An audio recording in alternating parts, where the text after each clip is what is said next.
এই বড় বড় ইউটিউবাররা কিভাবে যে কোনো টপিককে এত ভালোভাবে এক্সপ্লেন করে, তাদের এত বেশি নলেজ আসে কোথা থেকে? তাহলে টিউব ব্রেক, আমাদের কি কোনো উপায় নেই যাতে আমরা তাদের মতো করে আমাদের ভিডিওর জন্য ইনফরমেশন কালেক্ট করতে পারি? হ্যাঁ, আছে তো সঠিক রিসার্চ। কারেক্ট রিসার্চ করে তোমার যে কোনো টপিককে খুব ইজিলি ফাইন্ড করতে পারবে।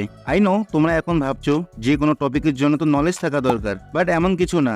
যদি তোমাদের নলেজ একটু কমও থাকে, তবুও তোমরা রিসার্চের মাধ্যমে তোমার ইউটিউব ভিডিওর জন্য ভিডিও আইডিয়া কালেক্ট করতে পারো। তাই আজকের এই ভিডিওতে আমি তোমাদের শেখাবো কিভাবে তোমরা ইউটিউব ভিডিওর জন্য একটি ভালো রিসার্চ করে ভিডিও টপিক ফাইন্ড করতে পারো। তাই আজকের এই ভিডিওটি খুবই অ্যাট্রাকটিভ হতে চলছে। তাহলে এত লেট কিসের, চলো শুরু করি। প্রথমে তোমাকে বুঝতে হবে কিভাবে রিসার্চ করতে হয়, এবং রিসার্চ শুরু করার আগে তোমার মনে কিছু প্রশ্ন ভাবতে হবে যা তোমার টপিকের সাথে কানেক্টেড, যেমন কি, কখন, কেন, কোথায়, কিভাবে। আর হ্যাঁ, এটি কিন্তু খুবই ইম্পর্টেন্ট। তোমার টপিক অনুযায়ী তোমাকে বুঝতে হবে এই প্রশ্নগুলোর মধ্যে কতগুলো প্রশ্ন তোমার টপিকের সাথে মিলছে। আবার কিছু কিছু টপিকের জন্য এইসব দরকার নাও পড়তে পারে। ফর এক্সাম্পল, যদি আমার ভিডিও টপিক হয় অ্যামাজন জঙ্গলের রহস্য কি, তাহলে এই টপিকের সাথে রিলেটেড প্রশ্ন হতে পারে, যেমন অ্যামাজন জঙ্গল কি, অ্যামাজন জঙ্গল কোথায়, অ্যামাজন জঙ্গলে কি ঘটে, ইত্যাদি। যদি আরেকটা এক্সাম্পল দেই, যেমন কিভাবে প্রফেশনাল থাম্বনেল বানাবেন, তাহলে এর কিছু রিলেটেড প্রশ্ন হতে পারে। প্রফেশনাল থাম্বনেল কিভাবে এডিট করা হয়, থাম্বনেল এডিট করার জন্য কোন অ্যাপ ব্যবহার করবেন, প্রফেশনাল থাম্বনেল এডিট করা কেন ইম্পর্টেন্ট। এইভাবে তোমাকে তোমার টপিক হিসাবে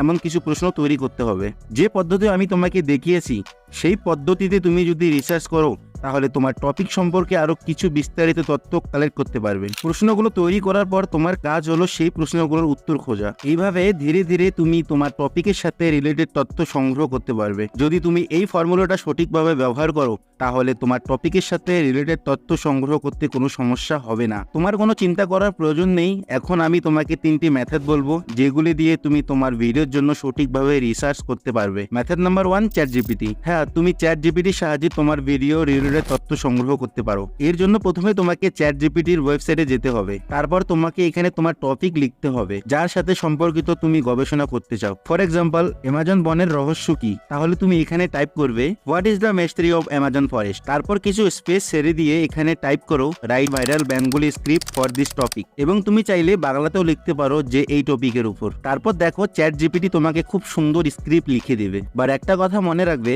এই স্ক্রিপ্ট থেকে শুধু আইডিয়া নিবে, পুরো স্ক্রিপ্ট পরে ভিডিও বানাবে না। এমন করেই তুমি বাকি প্রশ্নগুলোরও অ্যান্সার পেয়ে যাবে, লাইক অ্যামাজন ফরেস্ট কি, অ্যামাজন ফরেস্ট কোথায়, ইত্যাদি।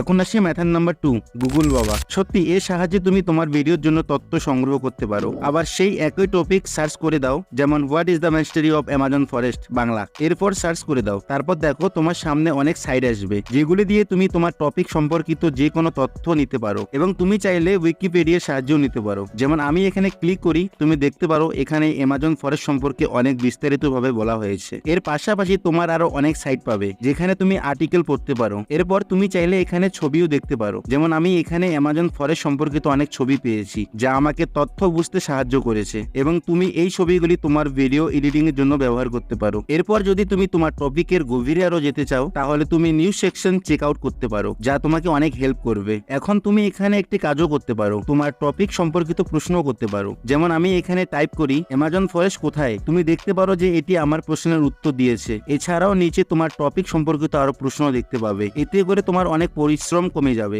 এখন আসি মেথড নাম্বার 3, ইউটিউব। তোমাকে ইউটিউবে কমপক্ষে 5 থেকে 6টি ভিডিও দেখতে হবে। তুমি চাইলে আরো বেশিও ভিডিও দেখতে পারো। সব ভিডিওকে ভালোভাবে অবজারভেশন করতে হবে, এবং প্রতিটি ভিডিও থেকে কিছু না কিছু জ্ঞান নিতে হবে। তারপর তুমি সেগুলোকে একত্রিত করে একটি নতুন কনসেপ্ট তৈরি করবে, কারণ তুমি কেবল একটি নির্দিষ্ট ভিডিও থেকে জ্ঞান নাওনি। তোমাকে কেউ বলতে পারবে না যে তুমি কারো ভিডিও কপি করেছো। তুমি এইভাবে তোমার ভিডিওর জন্য রিসার্চ করতে পারো, কিন্তু তোমার ব্যাখ্যা করার পদ্ধতি তোমার নিজের হওয়া উচিত। তুমি নতুন এক্সাম্পল যোগ করতে পারো তোমার ভিডিওতে, যাতে তোমার ভিডিওতে কোনো নেগেটিভ মন্তব্য আসার সম্ভাবনা না থাকে। এবং এইসব পদ্ধতির পাশাপাশি আরো অনেক পদ্ধতি আছে রিসার্চ করার জন্য। এইসব মেথড ব্যবহার করে তুমি একটি ভিডিওর জন্য সঠিকভাবে রিসার্চ করতে পারো। Thank you so much guys, দেখা হচ্ছে নেক্সট ভিডিওতে। বাই।